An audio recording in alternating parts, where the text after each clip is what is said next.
What's it like to live beneath the sea?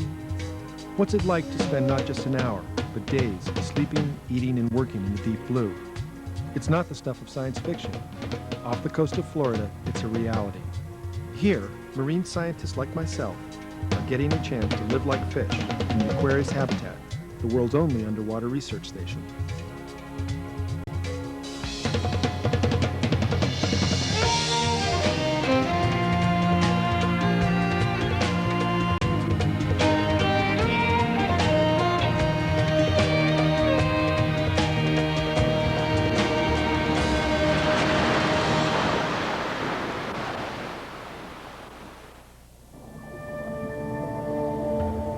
For 3 decades, much of the world has been stargazing, obsessed with reaching new heights in outer space.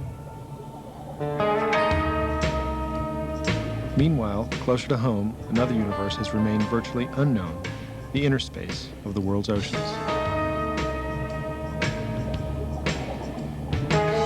It used to be that if you wanted to study what was happening down there, it would almost be like flying over New York City and dropping a bucket down from an airplane, picking up a few samples, hauling the bucket up and looking in the bucket and trying to figure out what's going on down in New York City. That's basically where oceanography was a few decades ago. Now, instead of throwing the bucket down into this environment, you're able to go down and live there for a while and really understand what's happening.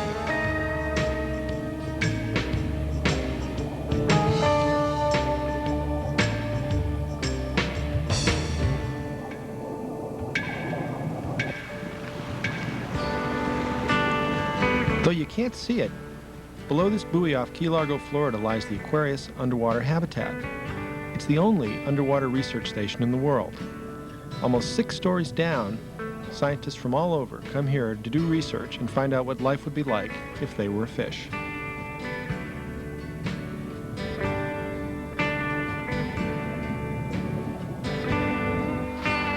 Instead of looking up at the sky, you always look out the window and see what the day's like.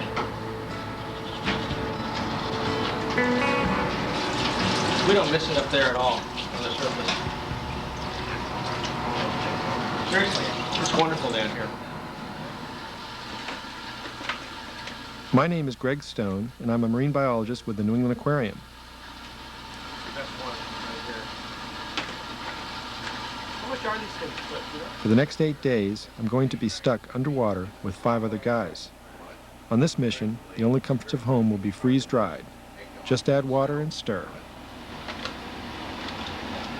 It's relatively good. Relatively.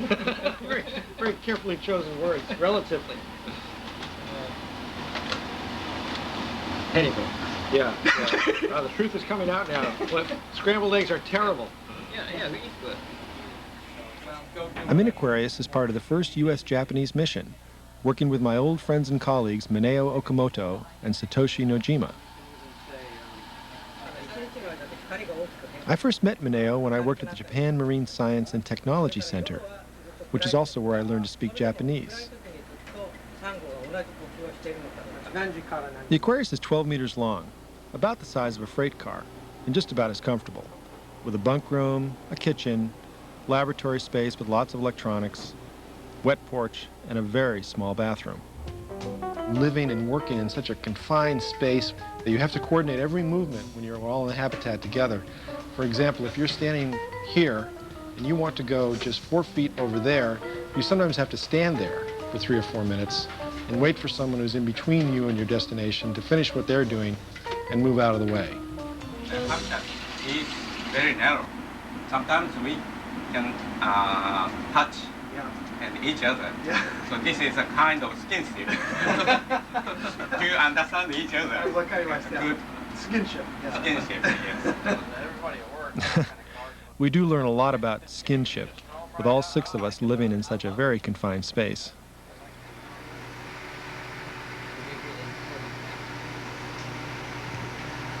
Tucked around all the rest of the things the habitat needs, which are, these are all the air valves and our life support systems, communication systems. It's really all like a spaceship in that there's a few places where you can work and live and eat, but then all around you is tucked the essentials to keep you going here underwater. Although sometimes the Aquarius technicians take the spaceship idea just a little too far.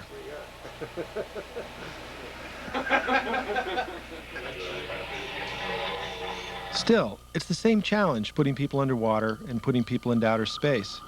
It's all about pressure. The difference is, in outer space, there's no pressure, and underwater you're dealing with a high-pressure environment. Because water is more dense than air, pressure changes rapidly in the ocean.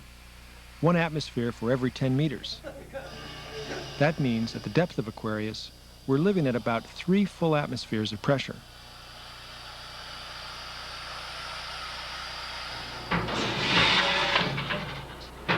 This is the wet porch, part laboratory, part garage, and part entryway. It's the only way in and out of Aquarius. Inside the wet porch is the moon pool. It's like a door on the floor.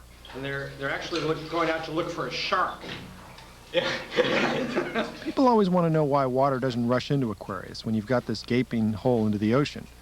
The reason is that the pressure inside Aquarius is the same as the water pressure outside Aquarius, and that keeps the water from rushing in. It's just like if you take a glass and invert it in a tub of water, you'll always have a little pocket of air at the top. That pocket of air is where we inside Aquarius can live.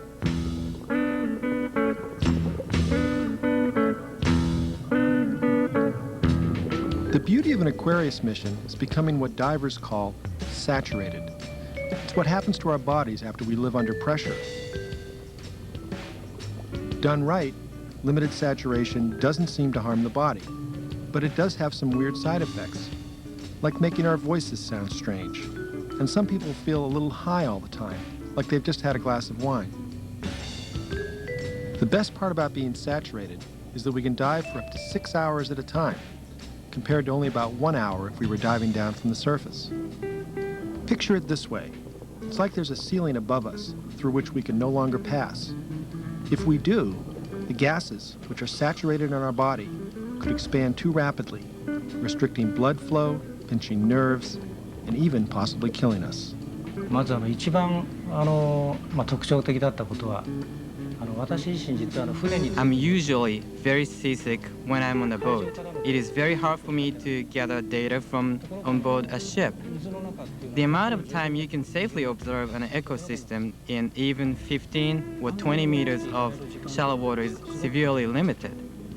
And when you think about the fact that you have to take a boat out to the site and you may get seasick on the boat, and you have to put on a heavy tank and physically plunge into the water. It's pretty dangerous work. Okamoto-san is a specialist in saturation diving and coral reef research. While in Florida, he and Nojima-san will be conducting several coral experiments as part of a long-term study.